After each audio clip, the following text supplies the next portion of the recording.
Good afternoon, Islanders. I have a lot I need to do today, so I'm going to keep it short.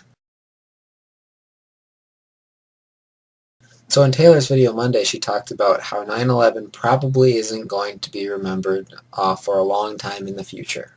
I made a comment on Taylor's video talking about this, but one of my friends was talking to me, and he was saying that I think it's probably going to go the way of December 7th, and I'm like, what's that? It's Pearl Harbor Day. I mean, once our generation dies, no one's going to be around to remember anything other than the historical significance of the event, which was to introduce legislation that spied more on us, I guess, like the Patriot Act and stuff like that. I mean, looking at it from purely a historical advancement point of view, it's not huge.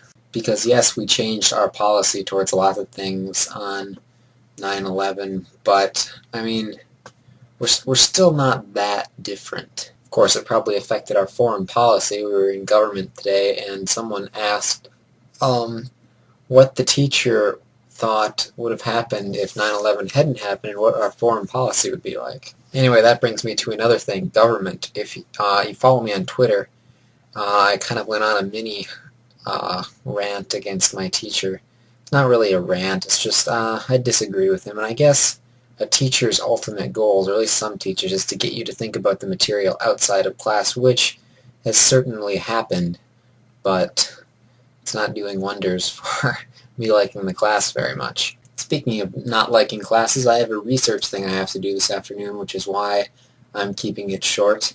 We have to write a Wikipedia article, but it has to be hard copy about a certain specific topic that we found on a scavenger hunt. Today in the media center was painful. We were going through and correcting the scavenger hunt, and well, I mean, correcting with this teacher isn't exactly always easy, just because it's a lot of teachers arbitrarily assign answers to questions, and that makes it pretty difficult to do the assignments sometimes. But anyway, we were trying to go through this website. I think it was like the Alaskan State Library or something website, using only the links, which means we couldn't use any search bar at all.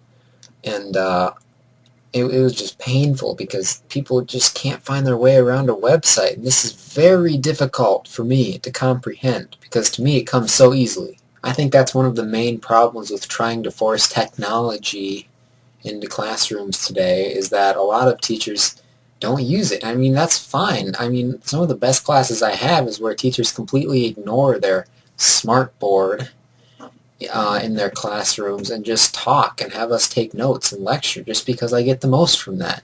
If a teacher spends 10 minutes struggling, trying to find a certain program, or if they're wondering why their computer's at a crawl when they have, 15 instances of Microsoft Word open, that's just wasting my time. Case in point is my third class, my college-level Spanish course, and where the teacher uses almost no technology unless you count printing off reams and reams of paper and packets for us to do.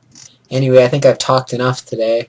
Gotta get started on that stuff. It's unfortunate. And I'll see you tomorrow, and DFTBA.